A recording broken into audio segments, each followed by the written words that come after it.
What's going on, guys? It's me, PLASKY GAMES here, and today I'm fetching you guys a new series. Basically what we're going to do is fetch you guys sports weekly, and it's only going to include the Football Premier League, which will be over next week. Obviously it's already finished, but next episode it won't be included. We'll have to think of something else. Darts, WWE, Speedway, and indeed Rugby League. Also, guys, I'm thinking to change my name to just Plasky, because like PLASKY GAMES, I don't do gaming anymore. So what's about it being called PLASKY GAMES when you don't do what you see channels based around? So yeah, you try to understand us here. Right, guys, so starting off with Arsenal against Everton. The full-time result was 3-1. Bellerin with the first goal for Arsenal, and then 14 minutes in, Laurent Koscielny got sent off. 27th minute, Alexis Sanchez got a goal, Danny Welbeck assist. And then Romelu Lukaku got a penalty in the 58th minute. And then Aaron Ramsey scored in the 90th minute. So the final result was 3-1. So next game we got was Burnley against West Ham. Both teams had nothing to play for, but if Hull did indeed beat Sunderland and Crystal Palace, both teams would have been fighting for survival. But yeah, there was nothing to play for in this game. But any odds, let's get into it. Right, the first half was 1-1, with Sam Vokes scoring in the 23rd minute, with Andre Gray assisting that. And minutes later, Stefan Feghouli, 27th minute, came up with an equaliser off a through ball off Andre Ayew. Then with under 20 minutes to go, Andre Ayew did indeed get a goal for West Ham to win the game 2-1. Right, so here is the big scoring games. Chelsea and Sunderland, and Hull against Tottenham. Chelsea was 5-1 to Chelsea. Javier Manquillo getting the only goal for Sunderland. In the third minute. Third minute, yeah.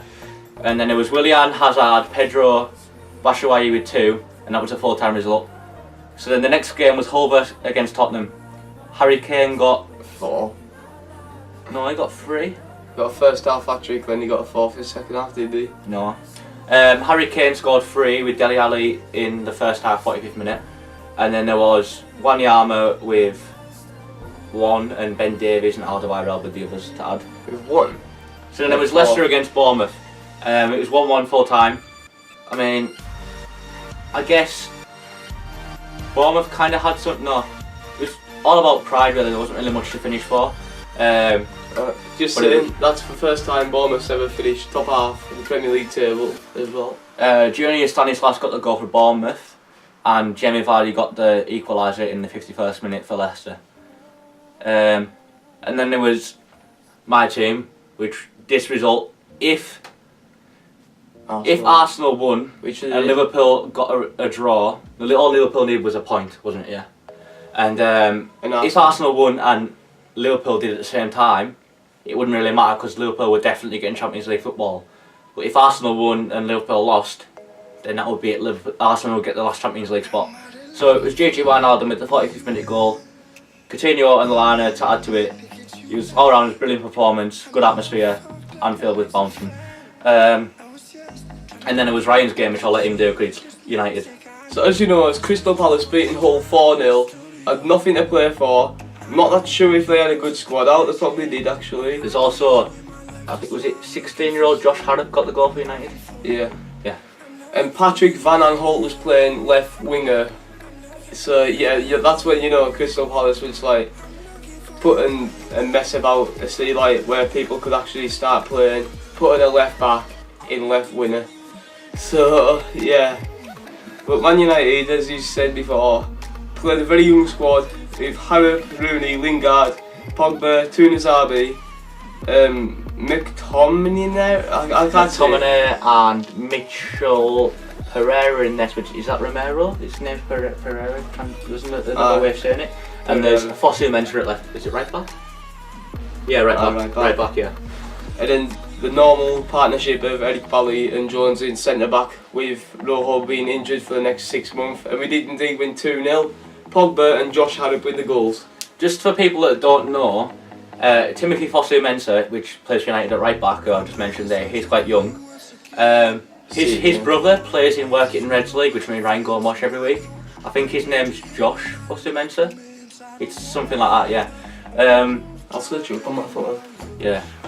I didn't even know that myself. Yeah, he plays for Marine in Reds League. Yeah. The next game was Southampton against Stoke. None of these sides had anything to play for once again because obviously all three teams have been relegated, which was Hull, Sunderland and Middlesbrough. Also, when we do the next this week in sport, me and Ryan will do the Championship playoff final and the League 2 final because Premier League's finished, so we'll do that as well. But Peter Crouch got the only goal for Stoke, and that was 1-0 full time. Once again, Swansea against West Brom, they had nothing to play for really.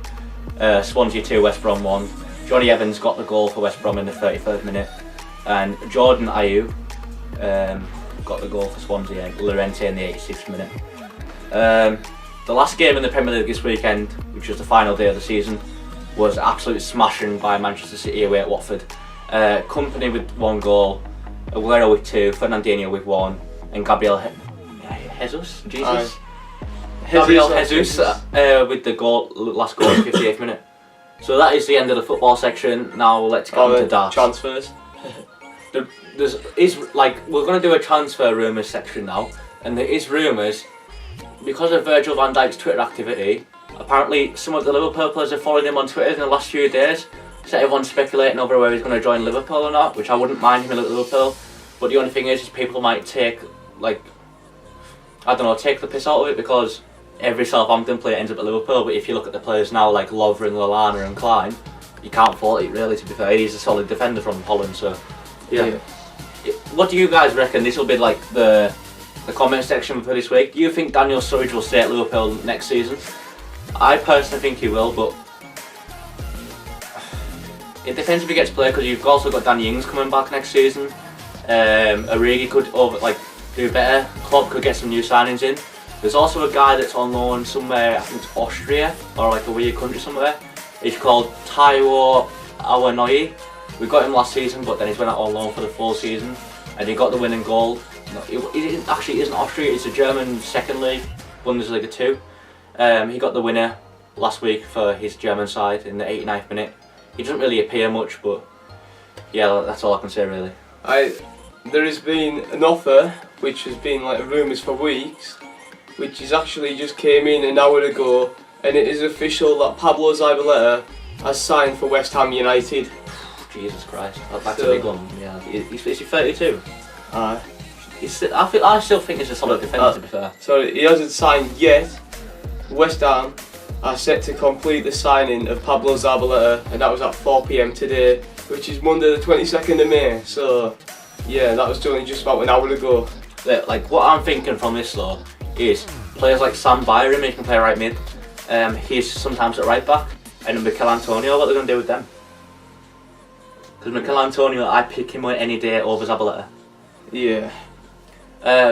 Also, on the subject of Liverpool and people out on loan, Liverpool's fourth keeper now, Danny Ward, saved the penalty to put Huddersfield into the playoff final in the Championship, so he's kind of a hero now. I don't reckon he'll come back to Liverpool. I think he'll sign at Huddersfield. If they go up, he'll be at Huddersfield next season in the Premier League, so I think he'll stay at Huddersfield anyway. Yeah. Also guys, as a Man United fan, I'm a 50-50 about this signing, but apparently it is official that we have signed James Rodriguez. I think it was a 4-year contract, could have been 5, but apparently it's official that we've signed him. Also, on the subject of Real Madrid are ready to sell Gareth Bale in order to fund a move for Eden Hazard, Kylian Mbappe, Antonio Griezmann, and or Paulo Dybala. So that's quite a big one, to be fair. I mean, I reckon Bale could go for more than he did a few years ago from Tottenham. I agree. Around the 80 million mark, I say. But yeah, that's the end of the transfer rumours now. Let's get on to darts. Right, so on the subject of darts, this is the next section of the video. The final on Thursday, I think it was Peter Wright against Michael van Gerwen, and it was 1st to 11. And I think van Gerwen was a few sets down, and then he came back to an 11-10 against Peter Wright, and it was basically a decider, the last leg, so it was 10-10. So the World Cup of Darts this year we've got for England representing us is Dave Chisnall and Adrian Lewis. So I mean, we could have picked Phil Taylor, but I don't know if he's retired from that or not. But yeah, that's darts anyways, guys. So Michael Van Gerwen, what are your bank details? Because I want that 450 grand that you've just got. Is that how much he's won? That's how much you win if you win the thing. 25 grand for the league, 450 for the final. Right, so now the next section, which I don't know whether people will actually be interested in, but Ryan could earn a few extra subs from it, is WWE. So people can call it fake all they want, but this week was actually quite entertaining in wrestling. For now, we're just going to do the pay-per-views on this week, in sports, because doing Raw, SmackDown, NXT and everything else would be a bit too much for us. But on Saturday there was NXT Takeover. The first match was NXT Takeover Chicago, because they have certain places where they go to each month, or every 2 or 3 months. And the first match we had was Roderick Strong against Eric Young. It was a really good match. Roderick Strong taking out levers before it. Yeah, he didn't actually walk down the entrance ramp. He just come through the crowd, took out the rest of Sanity, which was Killian Dane and Alexander Wolf. Took them out and then had a really good match for Eric Young. I'd rate that, what do you say, 9 out of 10 match? I only seen the highlights, so. Ryan only seen the highlights because he was at Magic Weekend.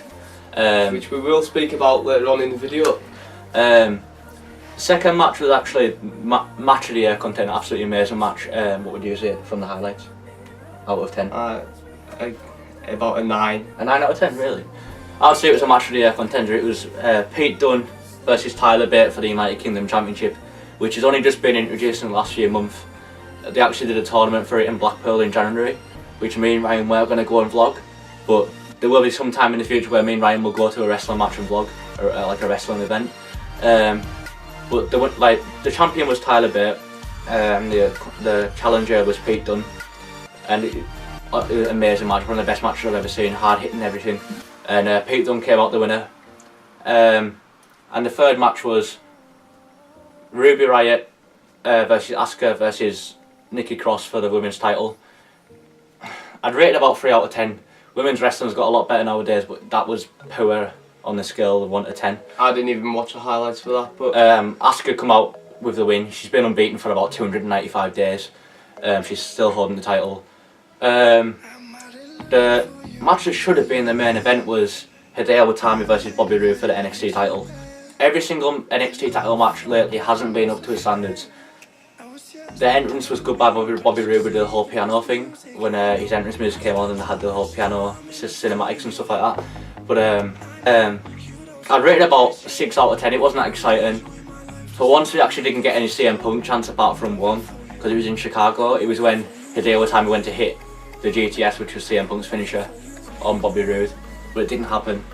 CM Punk didn't turn up, unfortunately. But yeah, that's about it for Hideo Itami and Bobby Roode. And the last match was a bit of a shocker for me because my favourite tag team, DIY, was involved in it, in the tag team title match versus the Authors of Pain. And this was a ladder match, and exciting match, a few ladder spots off the top of the ladder, through ladders and stuff, German suplex through it. A few wrestling errors as well, missing them on the ladder. Yeah, he did go. If you want to go and search the highlights now, guys, I'd recommend going and watching it because it's one of the best pay-per-views I've probably seen in the last year or so. But they've been together for about 2 years, DIY, and the WWE did swerve us a bit. It come on with the credits at the end like it was going to end, and then Tommaso Ciampa, who was like kind of the psycho guy in the tag team, turned on the good guy, Johnny Gargano, and he basically like German suplexed him through a table and stuff. It ended really bad, but I suppose they could have a good feud from now. Right, if you want to do, and that's the end of NXT Takeover. If you want to do a Backlash, it's a quick one. Not to mention, DIY in real life are actually best mates, so it was a bit uncalled for. But if WWE want a storyline when they both go into wrestling, well, I reckon is the bald one, can't remember his name. Tommaso Ciampa. I reckon he's going to be signed on first. He's going to have a hell of a ride in WWE. Then the other one, I can't remember his name because I don't. Johnny Gargano. Aye. I reckon one's going to have a good campaign in wrestling, like WWE, the actual business, not NXT. Get a championship spot. Probably like, what pay-per-views in November? Survivor Series. I'd probably have a match in Survivor Series. Then I think Johnny Gargano, whatever he was called, is going to interfere and then, like, you know what, get revenge, batter him, spoil his championship opportunities. Right? We're also going to do the Backlash. Now, as you guys know, everyone's getting hyped up about Shinsuke Nakamura. Shinsuke Nakamura. Every time. Shinsuke Nakamura.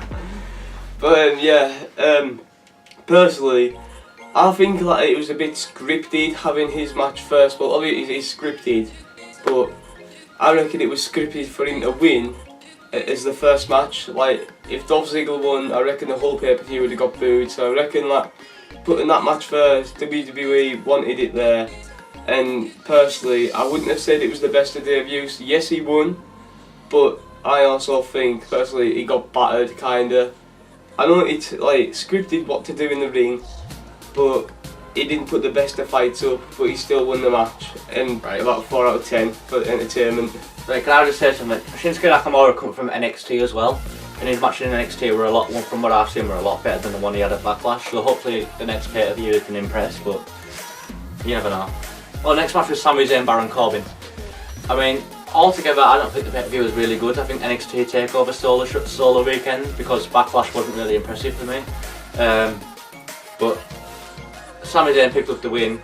It was kind of like a David against Goliath kind of thing, like the smaller one against the big one. Sami Zayn picked up the win, the smaller one. And then the match after that was the Usos against Breezango. Breezango, Tyler Breeze and Fandango. Breeze actually came out in disguise as like a cleaner basically, and then he turned into like an old age pensioner. And then who picked up the win? Was it the Usos? Yeah, the Usos picked up the win against Breezango. So then the next match was personally, I don't think it was a good match. Yeah, the next match was the women's tag team one. I didn't really see much of that. It wasn't really interesting, the bits that I did see, but I think, was it the Charlotte's team that picked up the win? The Welcoming Committee? Or?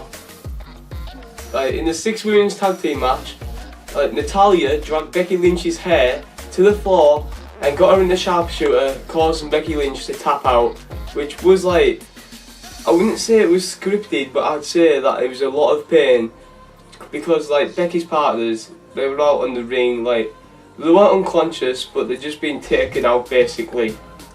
Right guys, so the next match was, after that one, was the Kevin Owens versus AJ Styles United States Championship match. And guess who fell asleep for it? He fell asleep through it, but I still don't watch it on my phone in bed.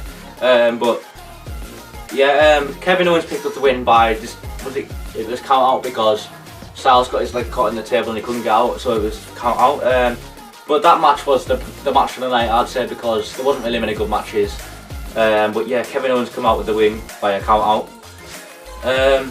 Then the match after that was Luke Harper against Eric Rowan, which is like the Wyatt family rivalry. Like, Luke Harper left the Wyatt family, Rowan stayed, and Harper won via pinfall. That wasn't really interesting. It was more like a giant against giant match, not really fast paced. The matches I like. But what do you think of it? I thought it was terrible. Yeah, to be honest, like those matches can be terrible, but yeah.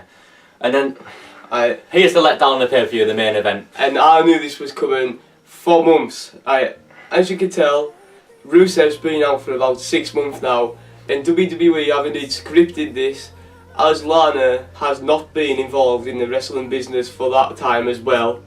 And Jinder Mahal has been one of them low superstars like no one's actually cared about, and like because wrestling's like basically put it on the Indonesian TV now, like TV Sports or something in India. They're promoting it a lot more. Yeah, promoting it a lot more. Like, I reckon that's had something to do with it, because Jinder Mahal is Indian, and they needed a superstar for the Indians to look up on, and now they have the WWE As you guys champion. can see, that is Jinder Mahal on that side, yeah, and there's Randy Orton, yeah. But wait, Mahal did turned his heel on Rusev, didn't he? Yeah, Mahal did actually turn on Rusev back in Raw before they got drafted. But obviously you knew Randy Orton was going to get beat because Mahal always had the Singh brothers beside him. But he did actually put him through 2 tables, kind of. But yeah, Jinder Mahal is now WWE champion, probably because they're promoting it in India. But that's about it for the 2 pay-per-views this weekend. And also, expect Rusev to come back and go straight for that title opportunity.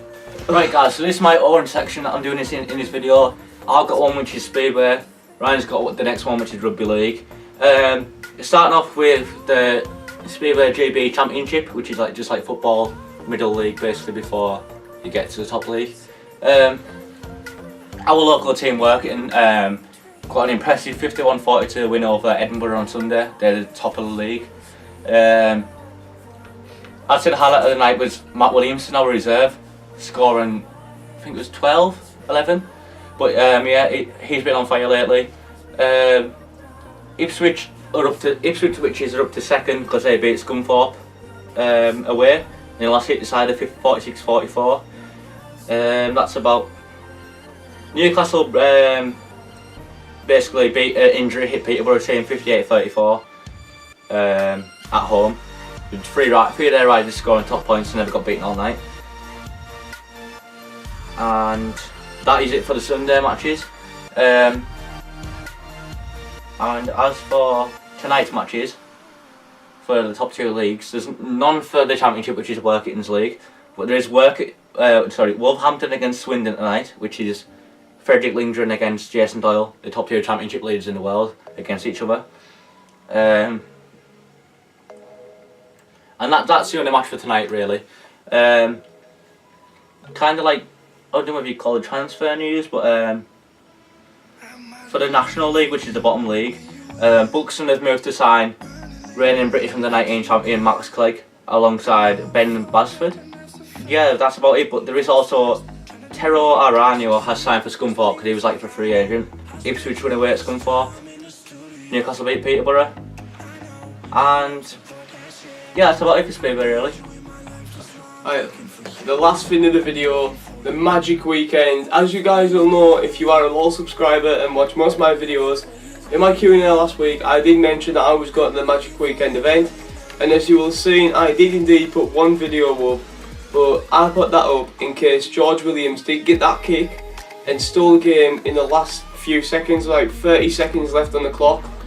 But you know what, Joe Burgess done excellent to dodge that tackle in the air, which could have led to an 8-point try, and we would have won the game because you get the kick right in front of the sticks. But he just dodged it.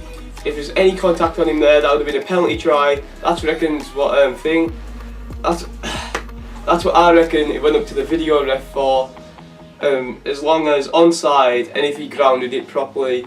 So I reckon if there was any contact on there, penalty try, Wigan win. But let's get into the other results in Magic. Right, so the first game of the weekend, we did indeed have Witness Vikings versus Wakefield Trinity Wildcats.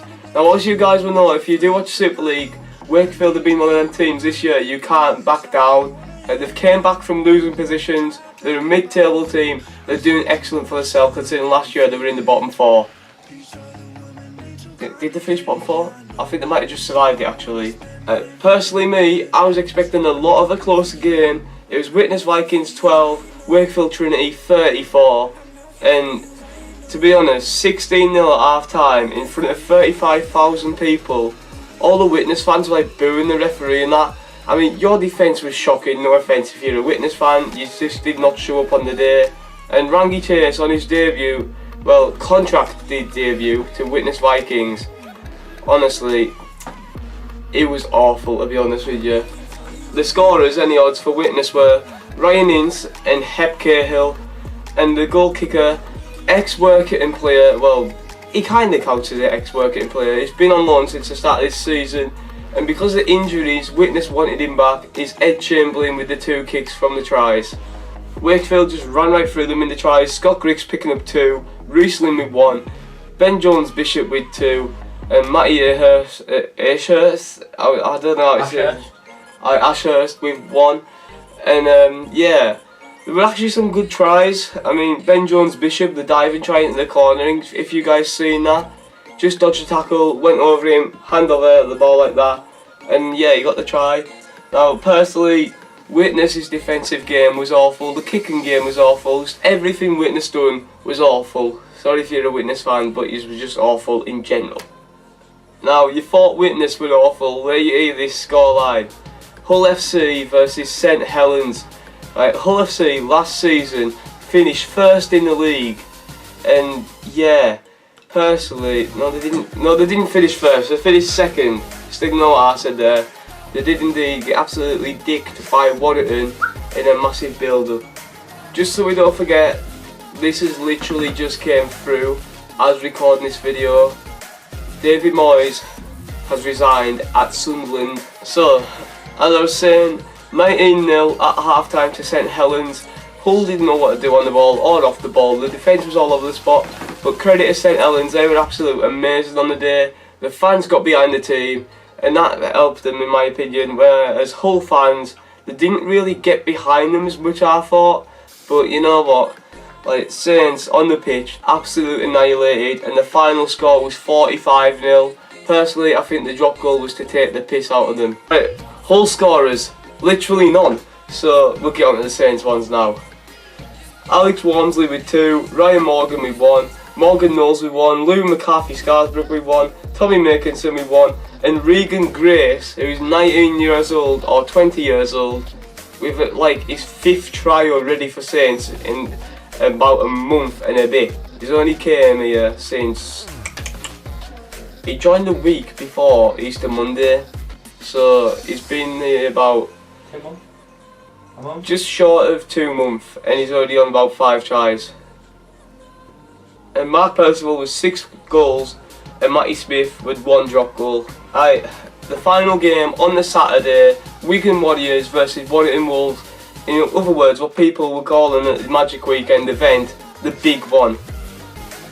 At half time, it was 12-6 to Wigan, with a referee that always pays off Wigan, doesn't pay off Wigan, I should say. If you are a Wigan fan, you will know exactly who this referee is.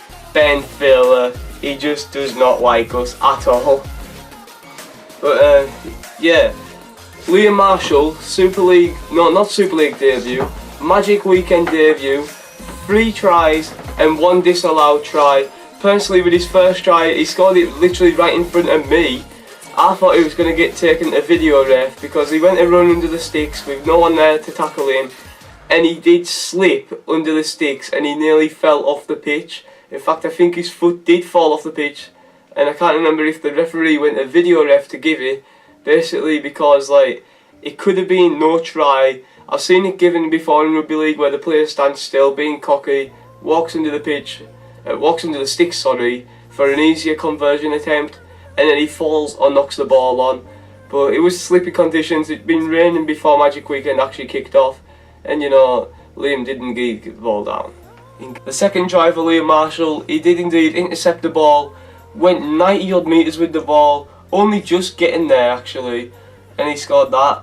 Third try, he put a grubber kick in, deflected off the Warrington player. it can't have been Ashton Sims, I think it might have been Stephen Rashford, and he just picked the ball back up, put the ball down.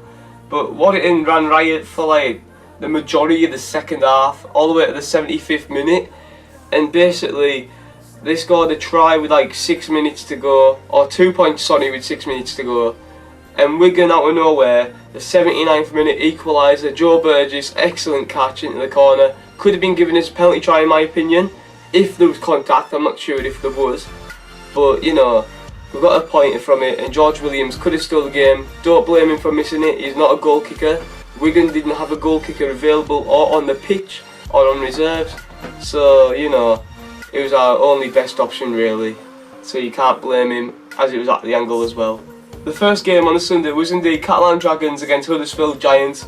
Personally me, I wasn't that bothered going into the game that this was going to be entertaining, but when the game was on, it was just tight as hell, the game. No one was like battering the opposition. It was a close game, 6-6 at half time and 18-10 to the Giants, sorry, at full time. But the last 10-20 minutes, the Giants fans were really like thinking about the match themselves, getting behind the boys, like chanting them on and all that. Well, they weren't the majority of the match. From like the first 20 minutes, they stopped chanting, and then all the way to like the 60 odd minutes, that's when they started chanting again, and they just got behind the boys, and I think that helped them, with Catalan being the French team, so they could hardly fetch any fans over to cheer for them, which is a bit like, you know, not good really. But any odds, Huddersfield did win.